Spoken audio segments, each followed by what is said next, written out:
Today, the U.S. threatens to pull military aid from Israel, while in Lebanon, sectarian divisions flare.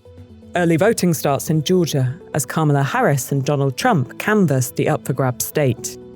And Boeing looks to shore up its finances as a costly strike drags into a second month. It's Wednesday, October 16th. This is Reuters World News, bringing you everything you need to know from the front lines in 10 minutes, every weekday. I'm Jonah Green in New York. And I'm Tara Oakes in Liverpool.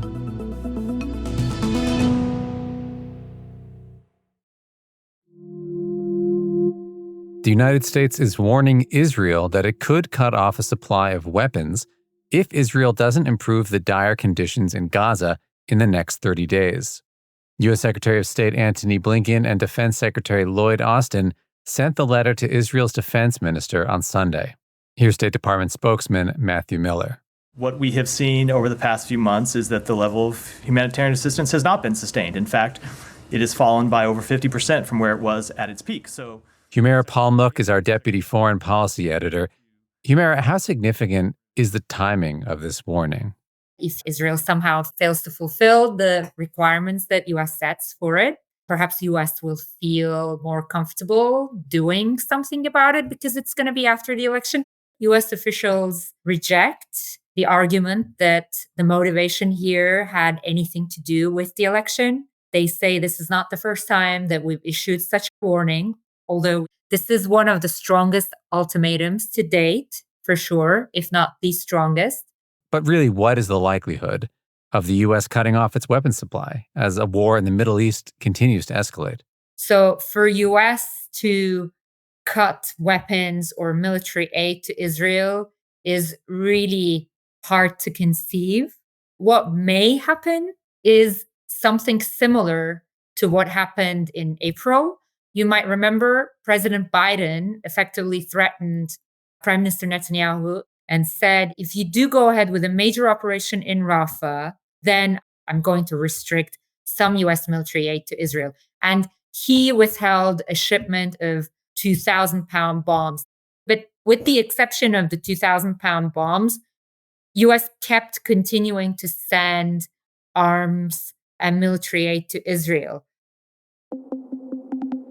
There's been at least one Israeli airstrike on Beirut's southern suburbs early today. That hit coming just hours after the US saying it opposes the scope of Israeli attacks in Beirut. Israel's bombardment of the capital and Lebanese villages has stoked fears about a revival of the country's Civil War-era sectarian conflicts.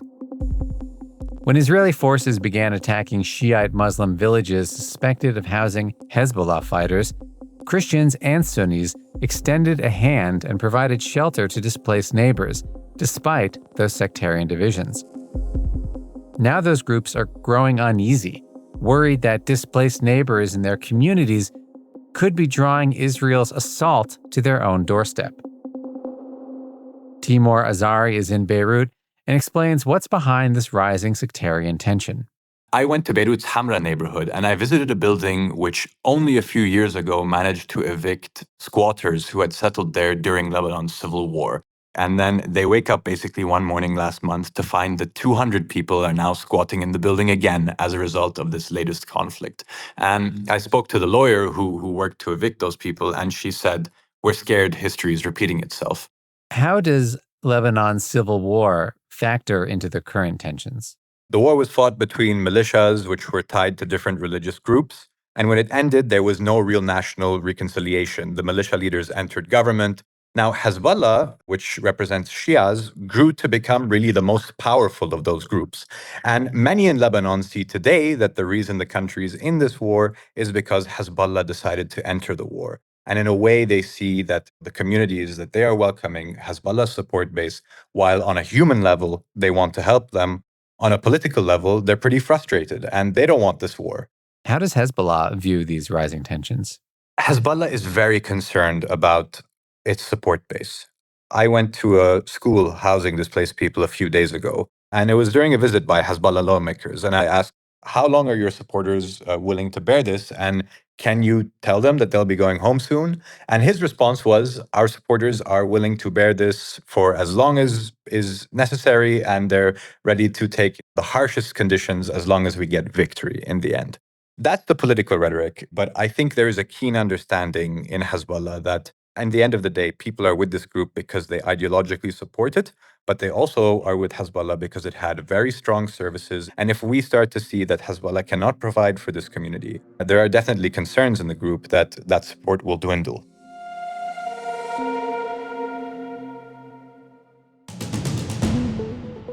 And as worries about domestic sectarian tensions mount, Hezbollah's deputy chief, Naim Qassem, calls for a ceasefire with Israel. If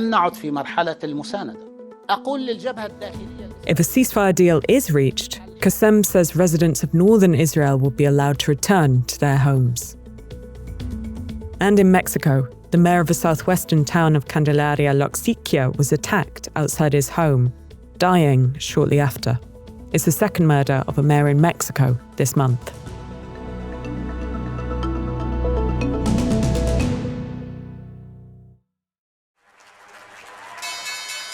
Boeing has set out to shore up its sagging finances, announcing plans to raise up to $25 billion through stock and debt offerings and a $10 billion credit agreement with major lenders. It comes as thousands of Boeing workers are still striking. Global aerospace and defense editor Joe Brock was at Tuesday's strike rally in Seattle. Behind me in a union hall in Seattle, hundreds of buoyant factory workers have just held a rally in defiance against CEO Kelly Ortberg and his management team. Boeing announced last week it was slashing 17,000 jobs and imposing other cost-cutting measures to prevent its debt from being downgraded to junk status. The message I'm getting from machinists in Seattle is, don't blame us, blame the board. We're going to win this, right?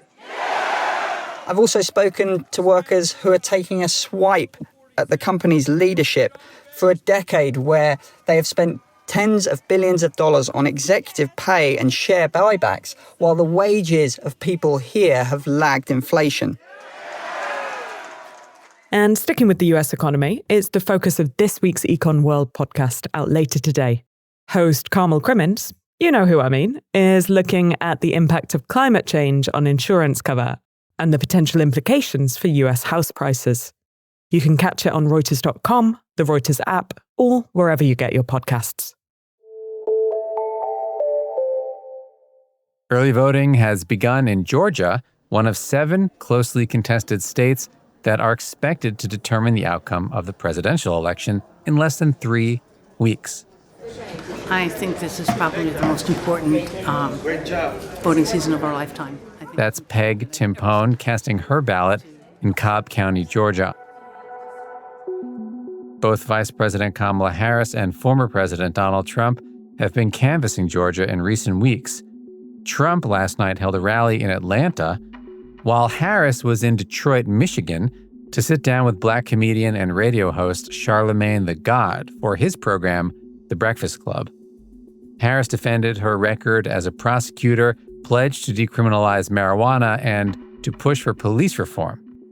This as she aims to shore up support among Black men. But Georgia voter Matthew Brown says he believes Black men will support Harris. The context of Black male voting has been blown out of proportion. Black men are very conscientious, they're very intellectual, they understand the issues. I like the fact that the issue has at least given them voice. And there were a couple of legal rulings in Georgia as early voting kicked off. A Georgia judge has temporarily halted a new rule requiring poll workers to hand count election ballots. It's a defeat for Trump, whose Republican allies pushed the change after he lost the battleground state in 2020. And the same judge ruled in a separate case that local election officials in Georgia are required to certify results, rejecting an argument that counties could refuse to do so if they had concerns about the voting process. And to hear more about the legal fights ahead of the election, check out our weekend episode. There's a link in today's pod description.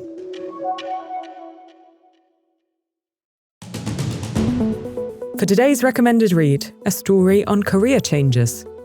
Disillusioned Chinese finance professionals are giving up their careers in favour of teaching, or even stand-up comedy. The trend's been pinned to a regulatory crackdown and a sluggish economy, which has brought with them pay and job cuts. To find out more, follow the link to the story in our pod description. And for more on any of the stories from today, check out Reuters.com or the Reuters app. To never miss an episode, subscribe on your favourite podcast player. We'll be back tomorrow with our daily headline show.